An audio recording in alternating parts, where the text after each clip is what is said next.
Bien, señores, estábamos hablando del gobierno.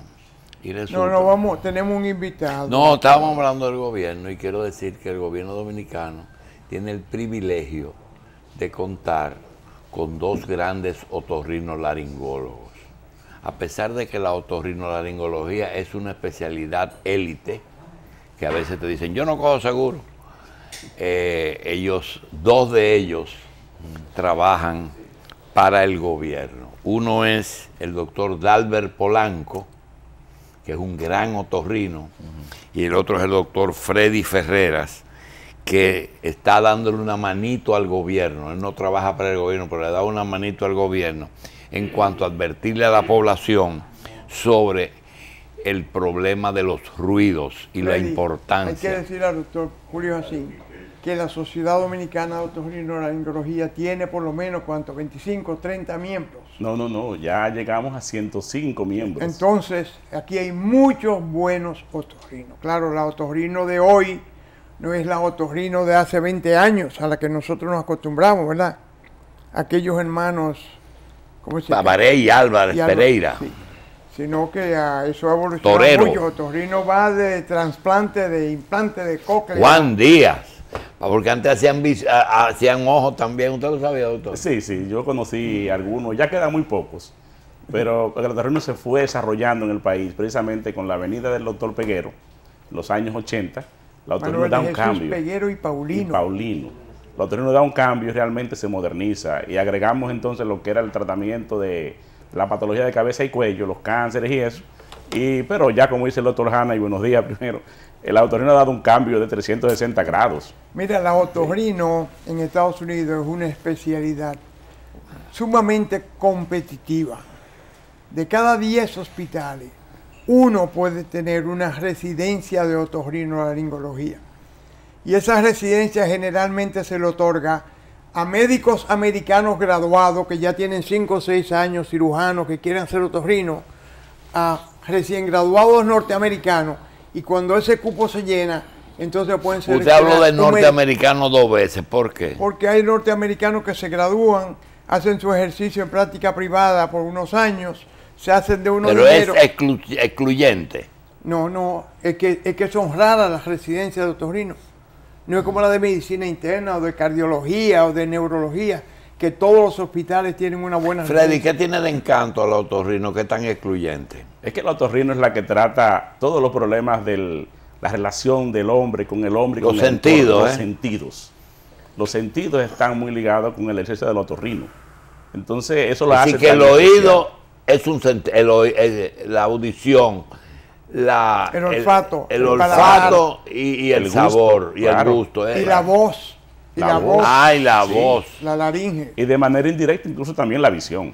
Sí. Porque mucha patología otorrino... No, y antes lo hacía, el otorrino era otorrino y oftalmólogo, ya eso se quitó. Ya se quitó. Pero era la cabeza completa, menos el cerebro. Exactamente. A veces algunos procedimientos cerebrales que se hacen transesfenoidal. Claro. Necesitan de la participación del otorrino para que te diga dónde está la lámina cribosa, por dónde me meto. Doctor, ¿y se llega a la hipófisis por la nariz? Sí, señor. Bueno, la mayoría. Ya esa es la cirugía realmente de hipófisis. De más en más se está abandonando ya la vía tradicional, la craneotomía, porque haciéndolo por vía nasal. Pero no lo hace el otorrino, ¿verdad? Bueno, es un avión que lo van a pilotear 2 pilotos. El otorrino y el neurocirujano. Sí.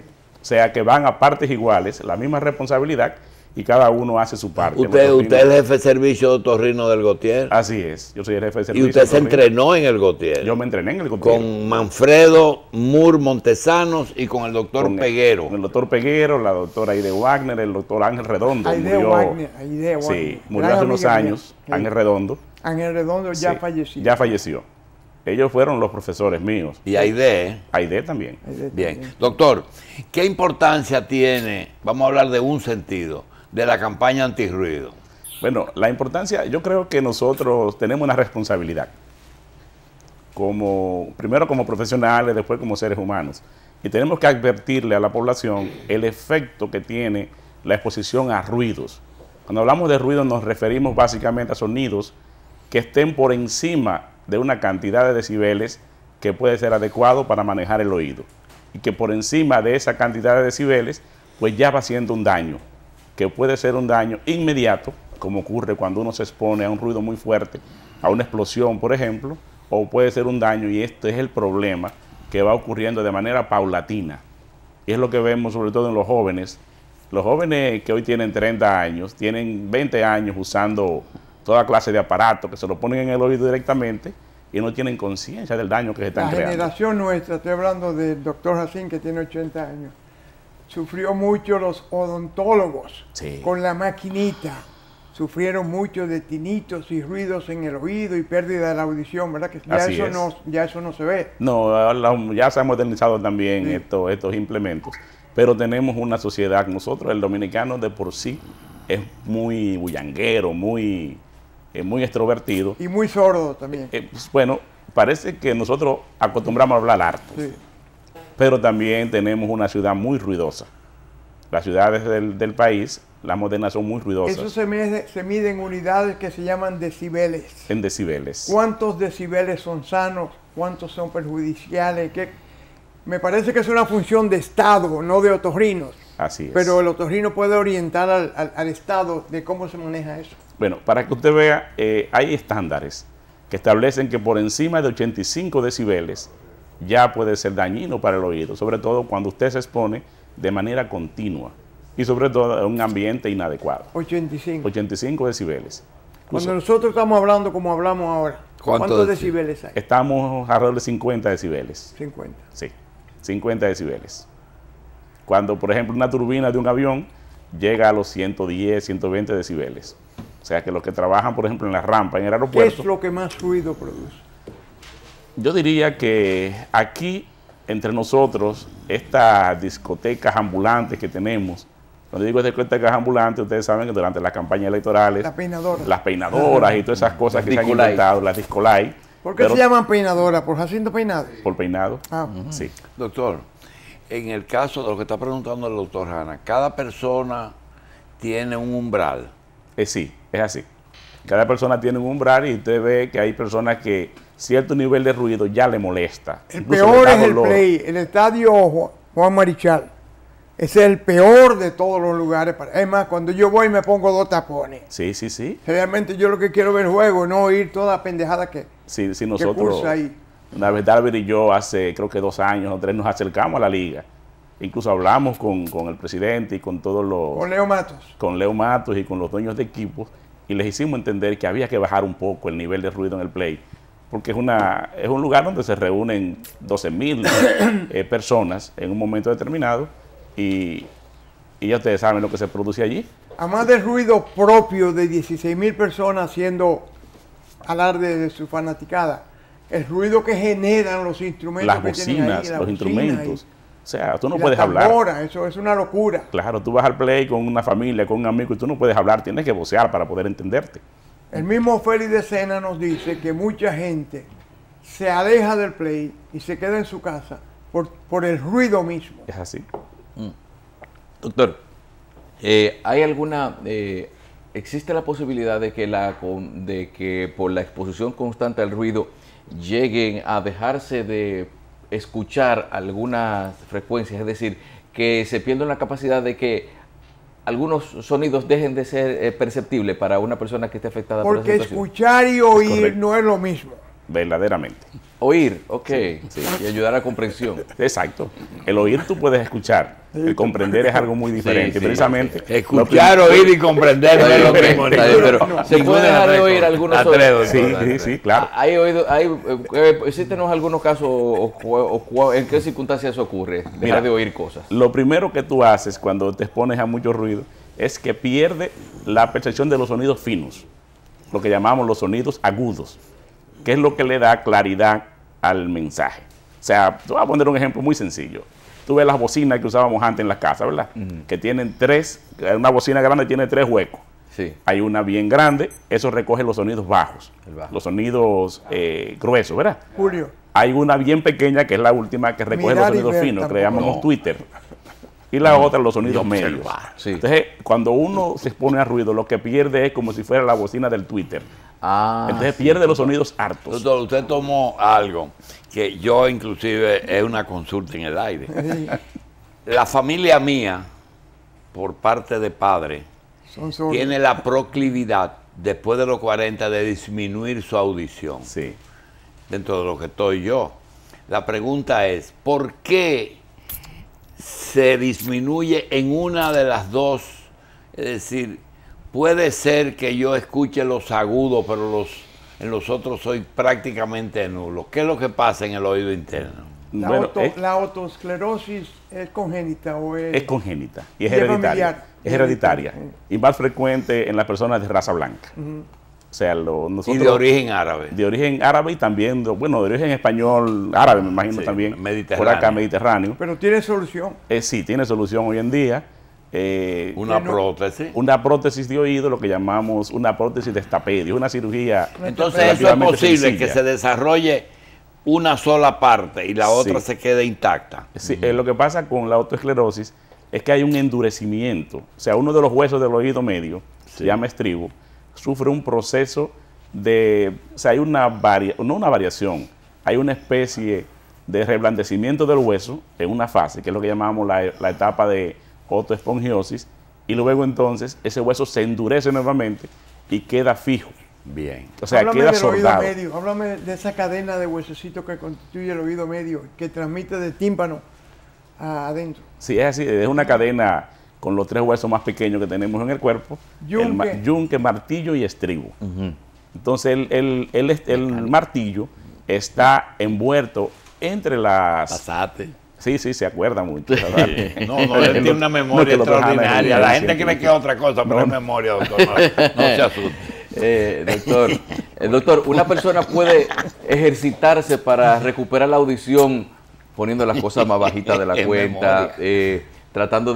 ¿Puede una gente ejercitarse para volver a recuperar una audición? No, debo decir algo. Cuando nos referimos a ruido, para meternos en el tema, si tú pierdes la audición por una exposición a ruido, ya no la recuperas más. Es irreversible. El daño que se produce por la exposición a ruidos, de per se, es un daño que es irreversible. Ya luego lo único que puedes hacer es usar un audífono. En un ruido dado, el hombre percibe, es un perro, es un gato, es una señora, es un bebé. ¿Qué parte del cerebro es que toma esos sonidos y los transforma?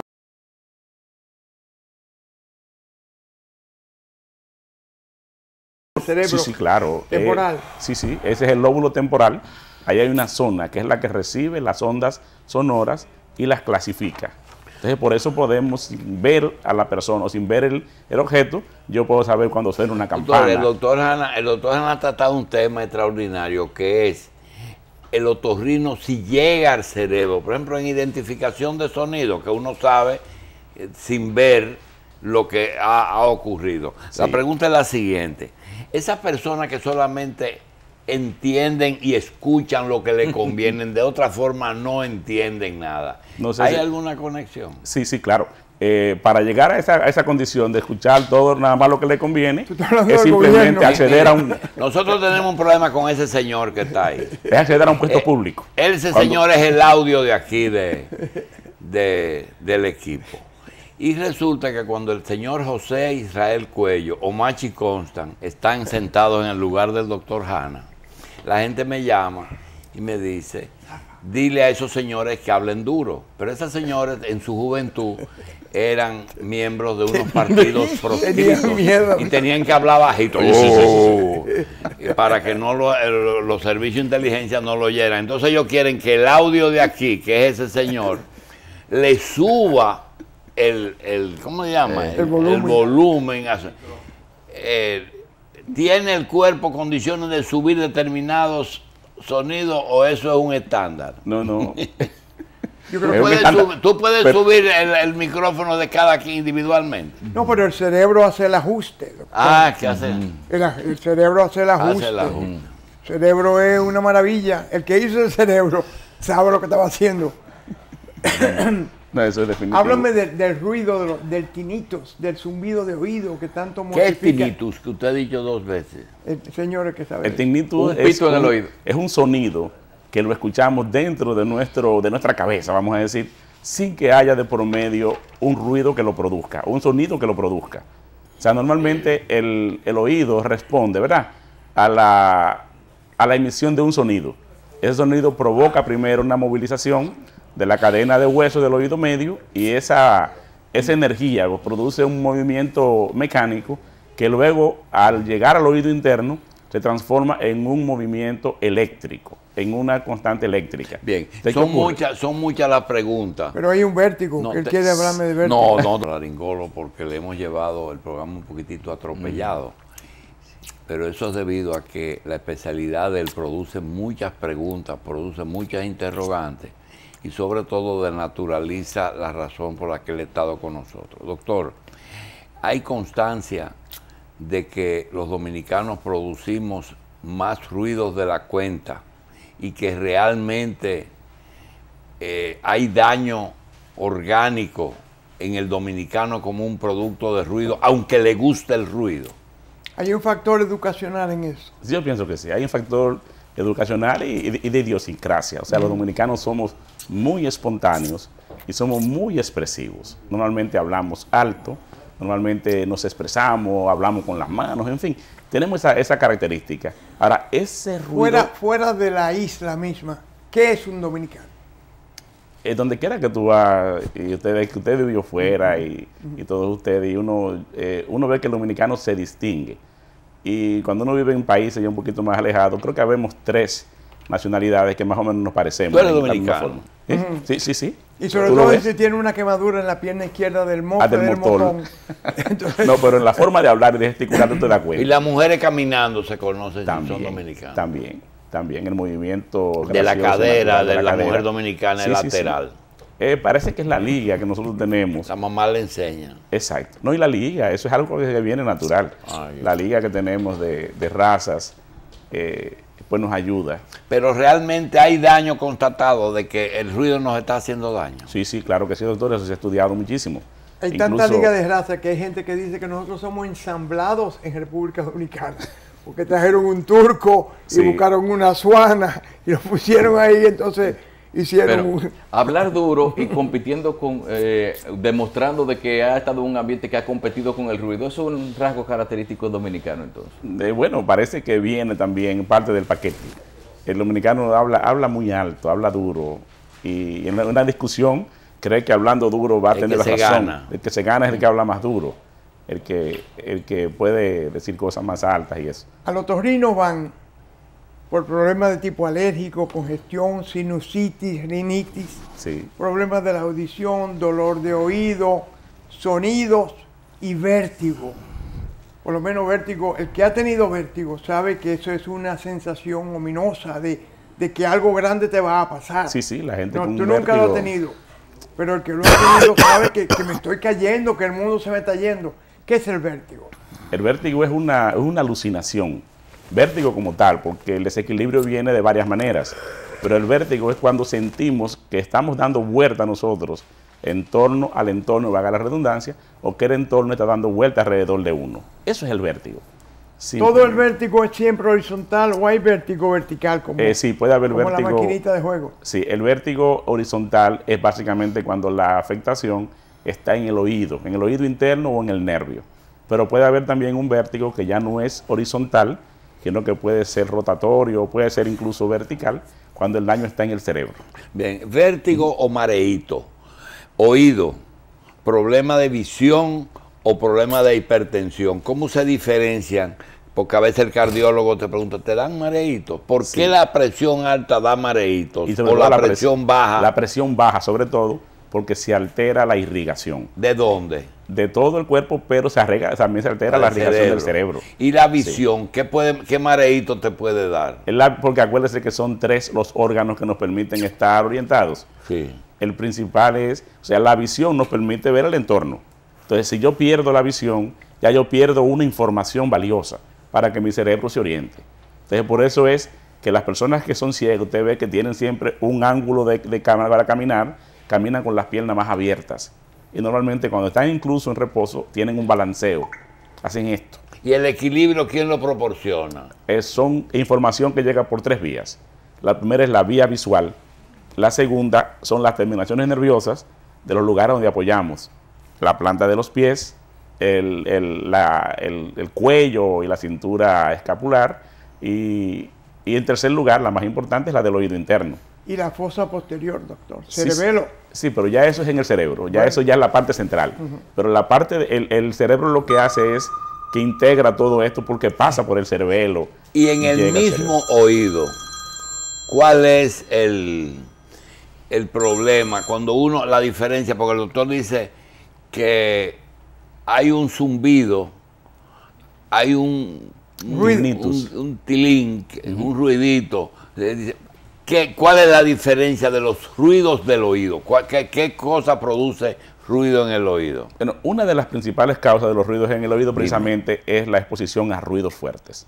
Cuando nos exponemos a una explosión, a un ruido muy fuerte constantemente, se puede dañar una parte del oído interno que se llama la cóclea. El cerumen pegado al tímpano te puede producir ruido. Sí, señor. puede producir ruido y también mareos incluso. Y cuando tú lo lavas, se te quita eso. Claro, pero cuando tú lavas el oído, irrigas el oído, si lo haces con agua, por ejemplo, fuera de temperatura, puede producir también un vértigo, pero ya sería un vértigo con muy poca duración y sería algo hasta fisiológico. Y esas conexiones, por ejemplo, de nariz con oído o de boca, a veces usted traga y se limpia los oídos, Sí, o la nariz, si usted se tupe y traga. Es esa conexión de nariz, boca y oído. ¿Dónde que está? ¿Dónde que se encuentra? Valsalva se llama Sí. esa maniobra. ¿Cómo? Valsalva. La aprieta y... Sí. No, le doy las ganas realmente a un científico. Mire, hay una zona que pertenece al oído medio que se llama trompa de Eustaquio. Trompa de Eustaquio es un... Está en el oído. Exacto. Tiene una boca en el oído medio, y la otra boca la tiene detrás de la nariz. Entonces, esa es una válvula perfecta para igualar las presiones. O sea, Hay un problema de presión. Pero no hay presiones. es una válvula, Pero- no una membrana. No, es como un conducto, ¿verdad? Le decimos válvula porque la función es esa. Si cuando, por ejemplo, cuando vamos en una montaña, aquí Sí. se vamos a subir Sí, para o un avión, que el problema es de los aviones que va bajando. Usted siente que el oído se le queda sordo, incluso le puede dar dolor. Y hay personas que hasta pasan días para quitarse Sí, eso. señor. Sí, señor. Y le puede un cambio de presión brusco le puede ocasionar que su oído forme líquido dentro del oído medio. Pero no hay ruptura de tímpano, ¿verdad? Puede haber. Si Por es esa un- razón. Sí, puede haber. Pero hemos visto rotura de tímpano por el ruido, ¿eh? Hemos visto por el ruido rotura de tímpano. Y sin hablar Un de ruido tan aquello- alto que te rompe el tímpano. Sí, señor. Una explosión, por Y el ejemplo. que se mete el pincho ahí para... No, ya con la eso- pluma. Ya eso es Los otra. los oídos se limpian. No deben limpiarse los oídos. Los No, oídos se el limpian solos. Tienen un el mecanismo de cerumen- limpieza. Y el cerumen es un material que lo Inmunológicamente protege. activo. Claro, y lo protege inmunológicamente activo. No lo tapa, mucho cerumen. Bueno, cuando se produce mucho cerumen, lógicamente, Se va al médico. se puede ir y se puede acumular y usted puede disminuir la audición. Pero normalmente no ocurre. Cuando el oído está sano, Entonces usted no recomienda el hisopo. no para nada, el hisopo no se hizo para el oído. No, el hisopo se hizo para otras cosas. Yo creo que el hisopo se inventó fue para quitarse el cuté de las uñas. Y para limpiar el ombliguito a los muchachitos cuando nacen. Entonces, te califica a la gente como que usan hisopos como torpe. Como anormal. Sí. No. Yo conozco muchos. Son gente que son Y le sumamente... trajen de fuera unos hisopos muy buenos. Se limpia con el codo, ¿verdad? No, ya ni con el codo. Yo digo porque agarran Hay el codo un del hisopo vecino. que nosotros recomendamos, que es uno que tiene una forma. Una barriguita. Que no te una barriguita, que no te entra más del oído externo. Entra, Ahí se queda. entra. Solamente para el cerumen que sale de ahí. Nosotros preferimos, doctor Jacín, no usar, no No, recomendar no el hisopo. no o hisopo. meter el codo. El codo. Pero ya ni el codo. El doctor. codo es el mejor para Sí, porque es que yo te puedo, tú me puedes decir que te limpie con el codo mío, entonces ya ni el codo. Yo he llegado a la conclusión que ni el codo Si el tímpano se rompe, se puede recuperar. se puede reparar. Hay ¿Solo unas- o con operación? No, bueno, la mayor parte cuando es, por ejemplo, por un trauma, y no es muy grande, un trauma directo con un pincho, como dice la doctora Ana, o por el ruido mismo, se puede reparar siempre y cuando no ocurra una infección. El tímpano se parece al himen. Pueden ser reparados, pero es costoso. Bueno, sí. el himen se parecen. Y la trompa de Eustaquio no es lo mismo que la trompa de Falón. Oiga, yo vi una vez un médico que hizo algo que le recomendó a un paciente una gota para la nariz, que tenía que echársela, taparse la nariz y hacer ¡guap! para que cayera atrás del oído por una infección. ¿Era una infección o eso pasa con infecciones o con acumulación de catarro? No, yo creo que más bien con inflamación de la trompa, porque si la trompa se inflama y no se abre, entonces el oído se te queda, tú sientes el oído como que lo tienes sordo. Se quedó pendiente, doctor. Y están ¿Qué llamando. política puede De que adoptar un si el gobierno Menier- de para que- controlar el ruido? Yo ¿Qué creo puede que- hacer un presidente como Daniel? Un decreto que diga, comisión de notables para controlar el ruido. ¿Qué hacemos? Yo creo que es un tema que no le importa a mucha gente, No. y menos a los del gobierno, porque hay una ley y hay reglamentos, doctor Hanna. Usted sabe que hay reglamentos para control del ruido, pero ¿cómo lo utilizan aquí? Bueno, agarramos los muchachos que andan en estos carros con las bocinas, le ponen unos equipos de música costosísimos y lo que hacen muchas veces es que te lo incautan y después lo venden por detrás. O tú los le das dinero y bodegones te le lo dan. quitan la bocina, ¿verdad? Sí, sí. A O los colmadores. colmadones le quitan la bocina. Pero desde que sale en la prensa 2 veces, ya se apaga eso, porque a ver, lo que tienen las bocinas y los colmadones son gente de poder. Doctor, Entonces, el problema aquí bien, es el manejo del poder, doctor Hanna, y el problema de que las leyes no se cumplen, no se quieren Pusiste el dedo en la llaga, pero a mucha gente no le gusta eso. A mí me gusta decir las cosas como las veo y como las No, pienso. vamos. Doctor, están llamando y preguntan si el Menier, primero además de terminar diciendo lo que es, porque hay muchos problemas de Menier, si es una enfermedad del otorrino o del neurólogo. El Menier es una enfermedad del otorrino, porque el daño donde está realmente es en el oído interno. Con el Menier el daño es en el oído interno, en lo que es la parte del laberinto, y el problema con el Menier es que se forma, se produce mucho líquido, un líquido que se llama líquido endolinfático, se produce una gran cantidad. Entonces eso hace que se hinche el sistema del oído interno y ahí viene daño de la audición. Normalmente el que tiene vértigo de Menier va a perder la audición para los sonidos bajos, los sonidos Y el tratamiento es evitar que haya ese líquido. Bueno, es que si el tratamiento... Bloquear la secreción del líquido ese. Exactamente. Por Freddy, eso se Y da hay en- medicamentos que Hay quien resuelven. dice, y no sé de dónde se inventaron esa teoría, que es un descacaramiento de la cóclea que cuando cae en el líquido produce una onda como el que tiene una piedra en el río. No, el Menier no es eso. Existen otros vértigos que sí ocurre eso, un descacaramiento no de la cóclea, sino se parte produce como un vestibular. debris en el canal semicircular y eso, o se desprenden las otoconias, que son otras cosas, y ese movimiento de las otoconias sí puede producir un vértigo en ciertas posiciones. ¿Cómo? O sea, lo que llaman un vértigo postural, que es el más frecuente. Menier tiene vértigo, hipoacusia Sí, y zumbidos. y zumbido. Y sensación, la cuarta cosa es la sensación de tener el oído lleno, tener el oído como ocupado. Esa es la cuarta característica del Menier, pero no es tan frecuente el Menier, déjeme decirle. No. Sí, Yo sé No es que tan no. frecuente. Doctor, Sí. el uso de audífonos, lo utilizamos para escuchar en privado música, sonido, utilizamos en los canales de televisión apuntadores. Sí. ¿Puede haber una enfermedad transmisible por compartir ese dispositivo que se entra solamente hasta la El puerta del oído oído? interno. Yo diría que no, eso no llega al oído interno.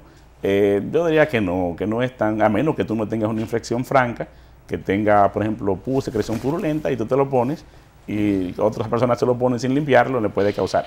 Pero el problema principal con estos aditamentos es el daño que produce el nivel de ruido, porque si tú te fijas bien con los hijos nuestros, ellos tienen el audífono puesto para escuchar su música en privado, pero tú Pero que es que vas está al al lado, lado tú la la oye. escuchas. Entonces, ¿qué ocurre? Cuando tú la escuchas, que tú vas al lado del que tiene el aparatito puesto en el oído, ese sonido está por encima de 90 decibeles. Bien, doctor, usted comenzó a decir algo y nosotros como siempre lo interrumpimos. El problema cuando uno cambia, usted está acostado, se sienta en la cama y le da vuelta a la cabeza Sí. y tiene que volverse a acostar como para que las cosas se ordenen. Eso ¿Qué es lo que pasa? Ese es lo que se llama el vértigo postural paroxístico. Ese es más frecuente que el vértigo de Menier. De hecho, yo creo que es el vértigo, la Más causa de común. vértigo más frecuente, es más común. ¿Y en los ojos eso? No, es en el ¿Qué? oído. ¿Es en el oído? Sí, señor. Es que hay... Eso dio lugar a una prueba de tilt de Sí. la mesa que Sí, sí, se sí. usa mucho para determinar eso. de hecho, esa Pero es con prueba... Lembour, con un tren de Lembour. Sí, que se hace. Sí. te cambian de posición y se está. Sí, esa es la prueba de Dick Halpine. Yeah. Dick Halpine, y hay otros 2 o 3 investigadores que han estandarizado esta prueba y sirve como diagnóstico y también como tratamiento Sí. para el vértigo postural. Doctor, ¿usted entiende que al que pone prótesis para audición debe de ser un trabajo del otorrino o esos audiólogos están en condiciones de determinar eso? Sí, es un trabajo que debe ser en conjunto, pero el audiólogo tiene también, es una especialidad igual que el otorrino. Hay lugares que la audiología dura 4 años, se estudia en la misma... Ah, pues que hace un otorrino. Sí, sí, sí. De hecho, yo estuve en México y allí la escuela de otorrino tiene 2 campos. O sea, el campo de la audiología, sí, que dura 4 años igual. Pero ese no puede prescribir. No puede prescribir medicamentos. Ellos se encargan de todo lo que ni es operar tampoco. Ni operar tampoco. Ellos solamente se encargan de la rehabilitación con el uso de los aparatos que eso también ha evolucionado un mundo. O sea, hoy en día tenemos los audífonos, las prótesis auditivas. Hoy en día eso ha evolucionado tan, que ya son verdaderas computadoras lo que tenemos. 2 temas de otorrino. Doctor, ¿por qué si las amígdalas son la esponja de la entrada de la boca al organismo, por qué ustedes la quitan tan rápido? Porque llega un momento en que se dañan y no la quitamos rápido. Hay situaciones en que hay que quitarlas. Ya no se opera amígdala antes de los 9 años, 10 años. No, si sigue operando. Ahí depende, porque la principal causa de operación ya no son las infecciones. Hoy en día la principal causa de operación de las amígdalas es cuando crecen tanto que te obstruyen el paso del aire y le producen al niño o al adulto. ¿Se ponen tan grandes? Sí, a veces se ponen que se pueden gigantes, se ponen en oposición la una con la otra. La relación de amígdala con fiebre reumática están muy cerca. Sí, claro, porque la fiebre reumática es una inflamación. Y ese es el campo, si ahí se me mete en el campo del doctor Hanna, es una inflamación que se produce en el organismo como producto de una infección previa. ¿Una inflamación solamente en articulaciones o en el corazón? En el corazón, en el cerebro. Es una respuesta del sistema inmunológico a sustancia producida por el estreptococo beta hemolítico. ¿Y se produce en las amígdalas o entra por las amígdalas? El estreptococo entra por la amígdala, pasa a la sangre, el sistema inmunológico reacciona y produce un complejo que circula, antígeno-anticuerpo, que va a todos los órganos del cuerpo. O sea, la fiebre reumática te da en el cerebro, te da en el corazón, te da en los riñones, te da en las articulaciones, todos los órganos participan. Se daña todo. Mientras más tejido conectivo tiene el órgano, más participa en la fiebre reumática. ¿Qué son las adenoides, doctor? Son amígdalas iguales. Igual que las que vemos en la boca, son las que están situadas detrás de la nariz. Son unas amígdalas. Son amígdalas y tenemos también amígdalas en la base de la lengua. Eso produce un órgano circular que llamamos el anillo linfático de Waldeyer. ¿Tiene la misma estructura? La misma estructura histológica. Histológica. Sí, que se entienda que son barreras de defensa. Pero esa sí hay que quitarla siempre. No. O sea, en el caso que nos ocupa, que es el problema de la obstrucción respiratoria. Porque yo veo que los niños, ya tiene adenoides, hay que quitárselo. Pero es por el problema de la obstrucción respiratoria.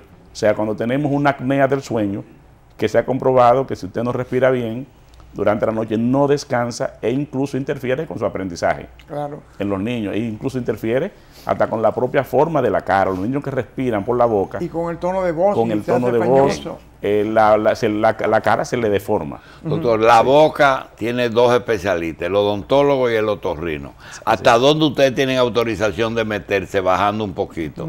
La tráquea, el esófago, ¿hasta dónde? La otorrino es una ciencia. O la orofaringe. Sí, la otorrino es una ciencia tan amplia, aunque trabajamos en ambientes pequeños de lo que es la cabeza y el cuello, pero el otorrino en su formación puede trabajar en la vía respiratoria superior, tráquea, esófago, la vía aerodigestiva superior, tráquea, esófago. Se dice que el odontólogo maneja el paladar duro y el otorrino el paladar blanco. Nosotros manejamos todo en la boca. Sí. El odontólogo casi lo hemos ido, excepto ya los que hacen especialidad de maxilofacial. ¿Y el maxilofacial viene de la odontología o viene de la otorrino? No, viene de la odontología, pero también los otorrinos en la formación básica hacemos maxilofacial. Doctor, hay una tendencia a que los médicos se la están buscan unos cuarticos adicionales y se meten a cirujano plástico. Muchos otorrinos hacen cirugía plástica.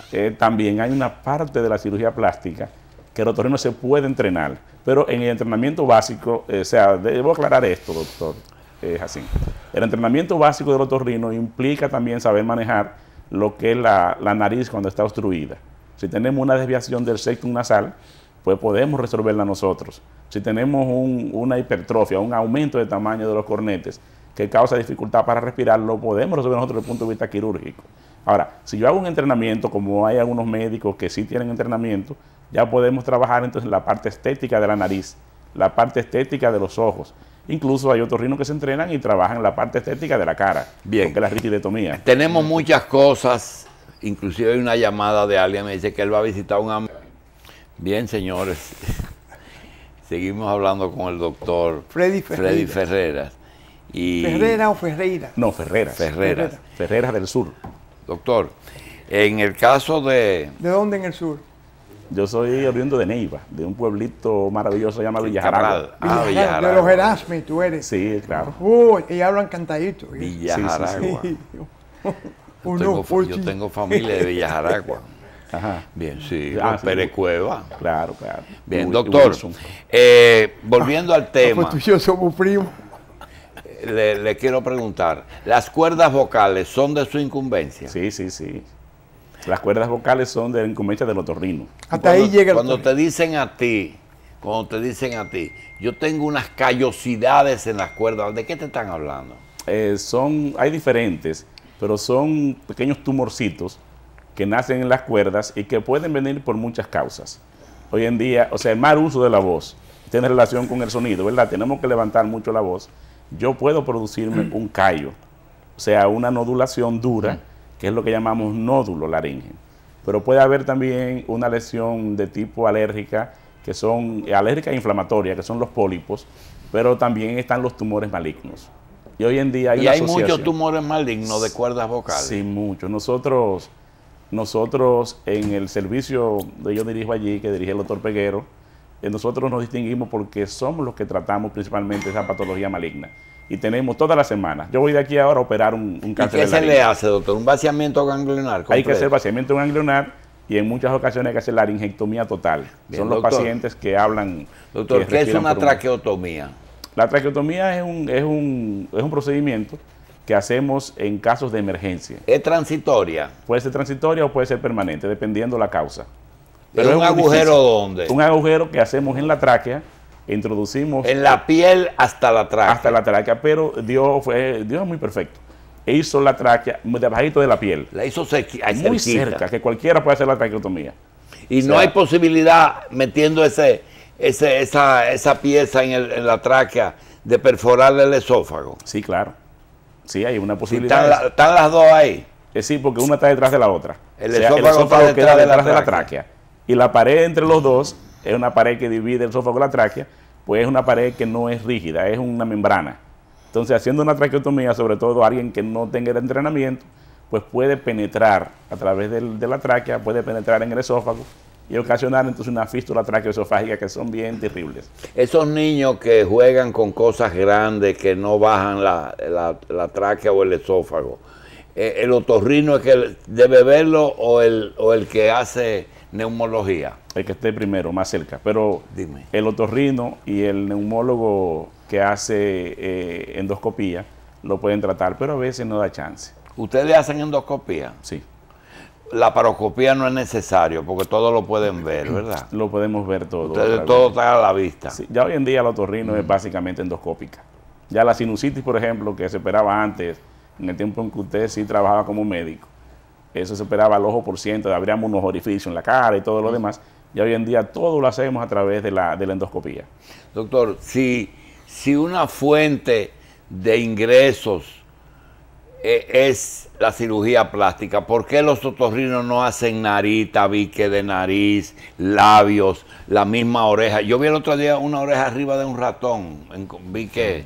Eso es una prueba inmunológica del inicio de la inmunología. ¿Qué es eso, doctor? Tomaban la oreja de un ratón negro Sí, y la ponían en la espalda de un ratón blanco y salí esa y oreja. la rechazaba.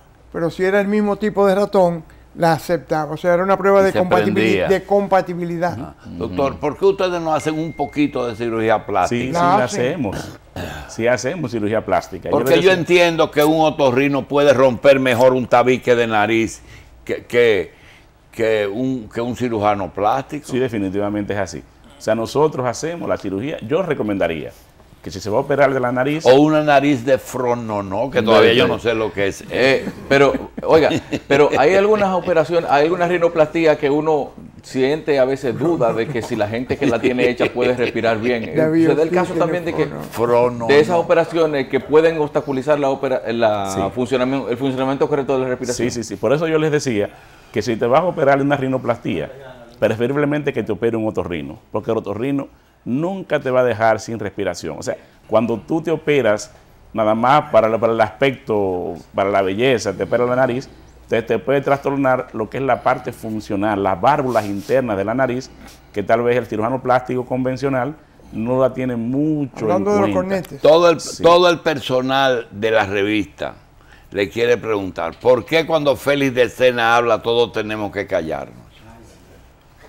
Porque él tiene datos. No, él tiene un timbre. Él tiene un timbre de voz avasallante. ¿En qué parte del sistema está lo que define el timbre de voz? Es la laringe realmente. En la laringe. Sí. La laringe es el que lo define. La laringe define el timbre, define el tono de la voz. Entonces, todo el órgano de fonación no es la laringe, no, solo es el que produce la cara entera, el que da la tonalidad, los senos paranasales, la lengua, por ejemplo, la cavidad oral, la a nariz. A propósito de los sonidos, ¿ustedes son los médicos de los cantantes? Sí. El médico del cantante es el otorrino. Sí, hay una especialidad. De hecho, fue la primera que se desarrolló porque el otorrino es un ensamblaje de varias cosas. Fuimos ganando terreno poco a poco, y la primera que se desarrolló fue precisamente la de la voz, e incluso quien da origen a lo que es la otorrinolaringología moderna en términos de laringología fue un cantante español de ópera, que es quien describe y quien descubre la forma de mirar las cuerdas vocales directamente. Creo que Manuel, no recuerdo el apellido. ¿No Carrera? No Carrera. No, es de antes. Es de antes, al final de 1800. Sí. Doctor, sí. Doctor, y eso se mejora la voz. Sí, claro, se educa, la voz se educa. De hecho, pero no se hace mejor ni peor, se puede educar. Pero no por las cuerdas vocales, por el diafragma y por los músculos accesorios. Ok, vamos a la locución, doctor. A uno le dicen en la escuela, respire con el abdomen. Es que dependiendo del lugar desde donde fluye el aire se lesionan menos las cuerdas vocales. Es que las cuerdas vocales son dos músculos. Son músculos que para tú producir la voz, y tú puedes variar el timbre de tu voz a tu voluntad. Tú puedes hablar más grueso, puedes hablar más fino. Es a tu voluntad, tú lo puedes hacer. Pero ¿qué pasa? Que en eso, si tú no estás bien entrenado, entonces te produces daño. Es como si tú comenzaras a levantar pesas sin ningún tipo de control. Sí. Vas a tener unos bíceps bien desarrollados, pero puede también causarte desgarro. Sí, ok. Eso pasa también con la voz.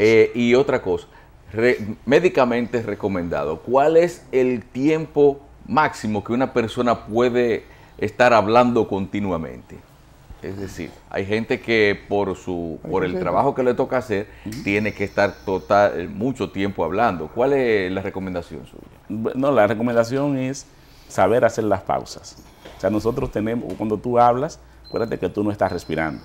Entonces tienes que saber hacer las pausas, tienes que saber modular tu voz, y eso se enseña. Hay una especialidad que es la foniatría, e incluso los cantantes, la gente que vive de la voz, profesional de la voz, tienen que aprender a cómo situar su voz para no crearse daño. ¿Cómo Fidel Castro no se quedó ronco dando discurso de 14 horas? Que siempre sabía mucho hablar, que hablaba bueno. Doctor, los puertorriqueños dicen que somos un joto, somos un roto, es decir, estamos llenos de rotos.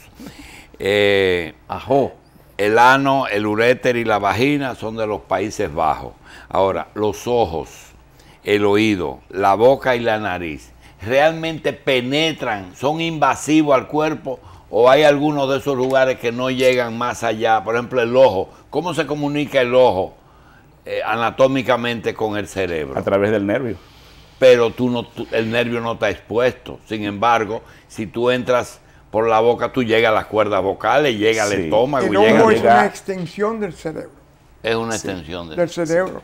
Igual que el oído, el propio oído interno es una extensión del cerebro. Es una extensión del cerebro. Sí, claro. Es una parte del cerebro, es como una antena parabólica de esta que recibe. Entonces ustedes tienen 3 agujeros: boca, oído y nariz.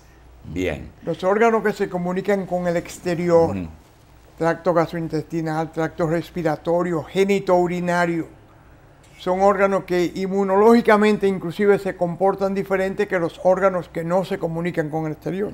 Sí, El oído es el único órgano que no descansa.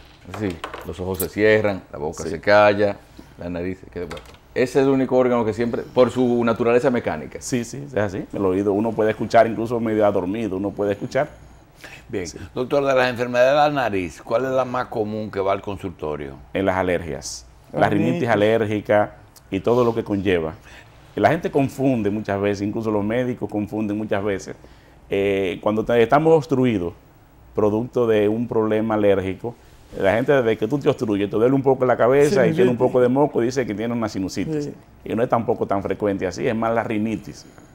La rinitis afecta casi el 20% de la población. El advenimiento de la tomografía y la resonancia desmontó el mito de la sinusitis. Y tuve los senos paranasales completamente normales y limpios. Y el paciente sin embargo tiene 5 años con un diagnóstico de sinusitis que así no la es, tiene. Así es, con tratamiento incluso. Claro. Doctor, todo el exceso es malo, pero ustedes bregan con 3 secreciones, con moco, con saliva y con cerumen.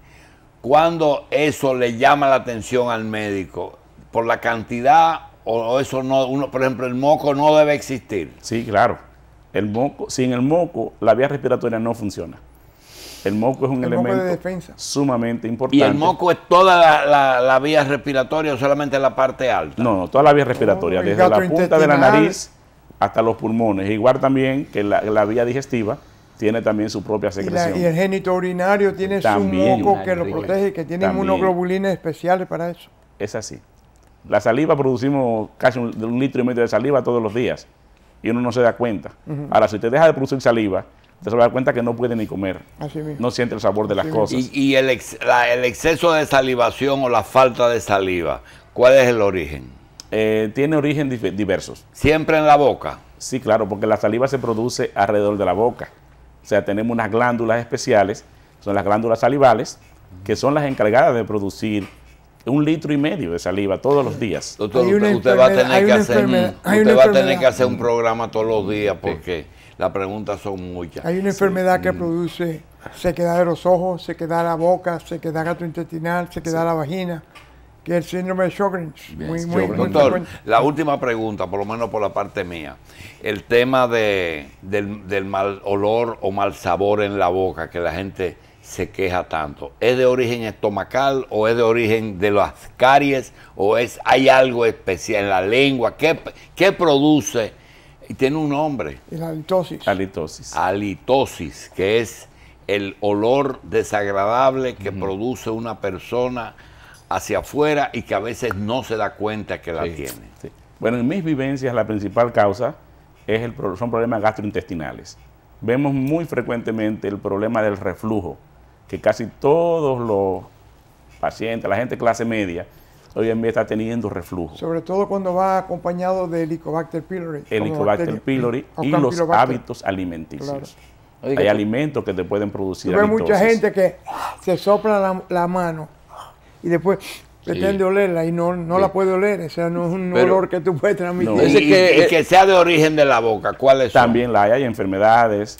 Hay enfermedades de los propios dientes, de las encías sobre todo, que te pueden producir la gingivitis, te pueden producir mal olor. Y tener la boca cerrada mucho tiempo también no es, o sea, excesivamente. Bueno, no puede ser una cosa que te cause el mal olor.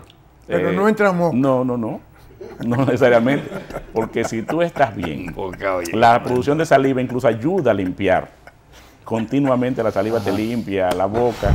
Yo creo que el problema principal en esto de la halitosis es el estómago. Hay que poner atención a eso. Señores, vamos a dar las gracias al doctor Freddy Ferreras, médico otorrinolaringólogo, jefe del servicio de cirugía del Gautier, de la buena escuela y un saludo a Peguero Paulino, que es de rigor en este grupo. Su maestro. Que fue compañero nuestro. Y nosotros, y a Manfredo. A Manfredo. Otorragia, yo le decía. Yo le decía el otorragia y era mi ortopedia. Doctor, él exhorta a que controlemos los ruidos y que la campaña de la presidencia es válida. A ustedes queremos decirles que hoy se cumplen 51 años de Leche Rica, de que 51 años tiene Pasteurizadora la pasteurizadora rica, cumple 51 años por y para ustedes. Es un día como hoy comenzaron a vender las leche. escaleras, bajó las escaleras de la oficina Troncoso el doctor Julio Brache Arseno con un folder ya con todos los papeles que acababa de registrar para Pasteurizadora Rica, empresa. Una fecha como la de hoy, Sí. no en un día como hoy. Una fecha. Una fecha como la de Que hoy. no es lo mismo fecha que día. No, así Ya te vino muy lingüístico. Muy bien, doctor. No, es que el doctor está haciendo un libro, su único libro. Sí. Felicidades a la gente pastor. Felicitamos a nosotros y al país porque ello es parte. Tiene una cosa, es sobreviviente. Todas las pasteurizadoras, desde la industrial lechera hasta ahora, han desaparecido, menos Rica. Pasteurizadoras Ricas. Así que un abrazo a toda esa familia y nos vemos esta noche.